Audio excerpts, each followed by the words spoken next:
Ladies and gents, how are you doing? Today's video is going to be a bit of a rehash of yesterday's because the story is still dominating the headlines in the UK and all over social media. And the reason I'm covering this story again is because the meltdown by the dark forces that assail us these days is truly colossal and staggering to behold. I've made this point many times before. You can't put a genie back in the bottle. And what the sociopathic globalist scum did to fight back against the orange one and conservative movements across Europe, like Orban in Hungary, or, well, any of the leaders of the Visegrad countries are the only ones that have any sense. It was always going to go badly, wasn't it? They spent years conditioning people, essentially using military psyops tactics to brainwash people. And now, the things they've created are going to eat them all up.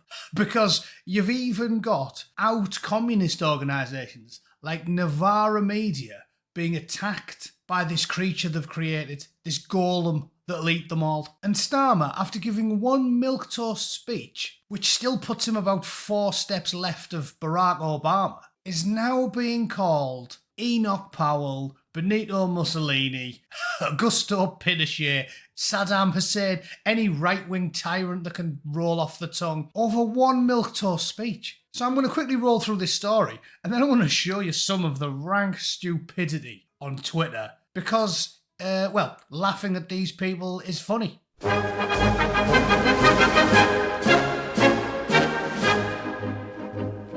Right, so the follow-on story from yesterday's speech is the BBC saying that the PM has promised a migration drop as he unveils his plans for tightened visa rules. And honestly, this is a drop in the ocean. This is a good example of when people, morons generally, say, every little helps. It doesn't. It doesn't, no. I went to see my doctor the other day, get a physical. If I told her that I was drinking 4 bottles of whiskey and 60 pints a week, and she had a pop, so I said, I'll tell you what, I'll drop it down to 4 bottles of whiskey and 50 pints a week. Am I going to be a decathlete? Every little doesn't help. It's like throwing the lobster tanks over the side when you're on the Titanic. Emptying 10 gallons of water out of a stricken ship that currently has 2,000 gallons a second pouring through a 60-foot hole in the side doesn't do anything. And when you've got over 1 million unvetted blokes moving to the UK, what's this gonna do? So it is pointless. And anybody with 2 brain cells to rub together can see it. But bizarrely, he's now being lambasted as the new Benito Mussolini by a modern left that has genuinely lost the plot. At this point, I mean, how much did they all love Obama in 2015? Now, they all talk about lynching, like that's a common occurrence in the United States. They'd be the ones doing it. Anyway, I'll read you the story and then I'll get to the ridiculous juvenile tweets by some quite renowned left-wing commentators. Starmer's promised the government's new immigration measures will mean net migration falls significantly over the next 4 years. Yeah, that's a nice round number, isn't it? Significantly. He didn't set a precise target, of course he didn't, but the Home Office said the policies could lead to 100,000 drop in immigration per year by 2029. Could.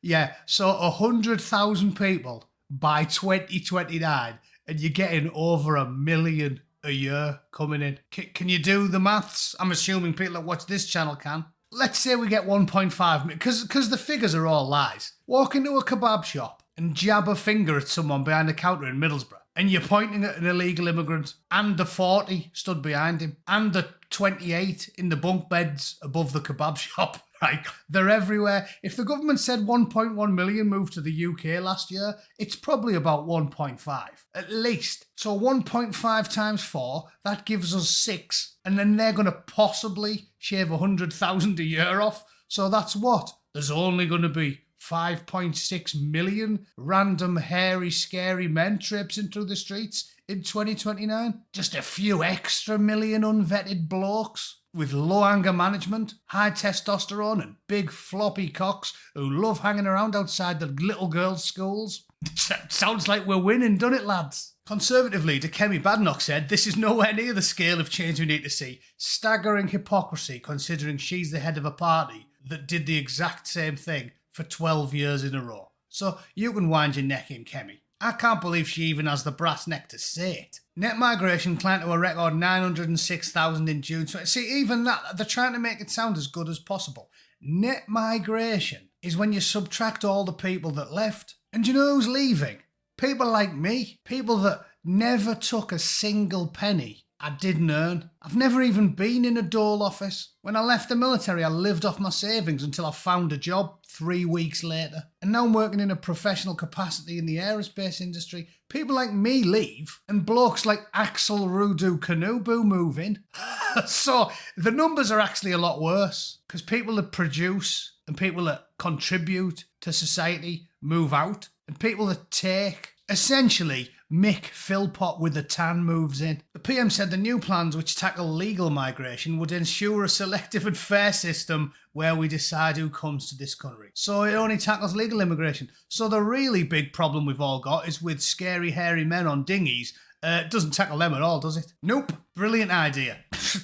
Ludicrous, isn't it? Ludicrous. Legal migration is a problem, but the big scary one is the illegal ones, because at least the legal ones are going through some sort of process. You know, probably nowhere near as invasive as the one I had to do, where I did like 3 interviews and had to go and get a police background check and had to do 2 medicals and had to go to the embassy and had to sit and take exams and all sorts of bollocks and pay thousands of dollars in fees. Probably nowhere near as exhaustive as any of that. But at least they're getting something done. 50 big geezers on a dinghy, 0 checks. As far as you know, they could be bought and paid card-carrying members of the Taliban. I'm a little bit more concerned about them than I are some female Japanese student coming over for a bit. Home Office figures estimate this change will cut the number of workers coming to the UK by between 7,000 and 8,000 a year. Amazing. So you get the gist of the story. They're concentrating on a drop in the ocean. Pointless, trivial, trite little change that does nothing to address the public's fears about unvetted fighting age men from some of the worst places on earth moving to the UK. And now let's go to the response of a group of people that used to be at least somewhat sane a couple of decades ago, the left. All right, this is their response to these boring, milquetoast, 10 steps to the left of Barack Obama policies that Keir Starmer's outlined. All right, Marcus Chown, Britain is an immigrant island, has been since Roman times. It's the source of its energy, its vitality, its greatness. Bullshit, Mr. Handman. Bullshit. It's not. It wasn't an immigrant island in 1960, let alone in Roman times. I've made this point before. If you doubt this, because they are burning the history books and lying all the time with these fake history books about how apparently William Wallace looked like Idris Elba. If you doubt them, simply go to your granddad's house and ask to see his school picture. I made this point in the comments. I can show you my dad's school year photograph from 1962. Like Japan, Britain is an island and was thus 99% ethnically homogenous as late as 1960. So stop being a mong in public, okay? Someone actually responded with a photo of their school photograph. Tom Lawler, my school photo from 1984 in Greater London. Well, there you go. 1984? It's like 10 minutes ago. I was alive in 1984, this is what I've told you. But now they're trying to tell you that Victorian Britain looked like a New York subway train in 2025. It's actually mental that they just can't be honest about the basics. If we're all old enough to remember this stuff, why do they keep repeating it? Don't they realise it's kind of insulting? It is that they love using the term gaslighting, don't they? I hate these modern namby-pamby terms myself, but that's what it is, isn't it? When people keep telling you, don't believe your eyes and ears. No. Everyone in your school in the northeast of England looked like the Harlem Globetrotters in 1997. Well, what are you talking about? And Michael Rosen put this, to my knowledge, amongst the people who saved my life, cared for me and taught me how to walk, there were people from China and Jamaica and Brazil and Ireland and Greece and Nigeria and the USA. Okay, therefore open all the borders, collapse them all, and move 8 million blokes from Angola into a council estate in Leeds. Yeah, it makes loads of sense, doesn't it?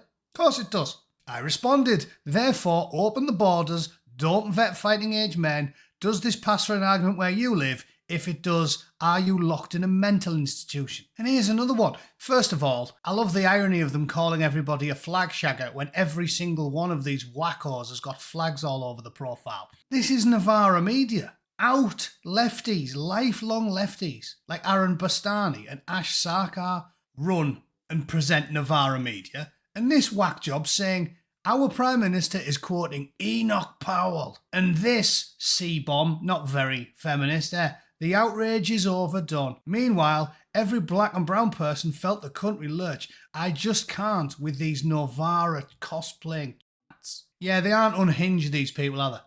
So that about sums up where we're at. The level of debate is juvenile. The points they're trying to make badly don't make any sense at all. And the vitriol that they're aiming at lifelong leftists and people like Keir Starmer, wet, woke, limp-wristed, soy-brained Keir Starmer, is genuinely hateful. Like, you know for a fact the person typing that post, if he was in a room with that lass there, he probably loudly calls himself a feminist in polite circles. But if him and 6 of his mates were in a room with that left-wing Novara Media girl there, she'd get staked to the floor outside the local students' union and she'd have a very, very bad day, probably culminating in a severe limp at best, if you get what I'm saying. So that's where we're at. The world's gone completely mad and you can't put the genie back in the bottle. They have pathologised tens of millions of young people. Klaus and his pals, that's what they've done on purpose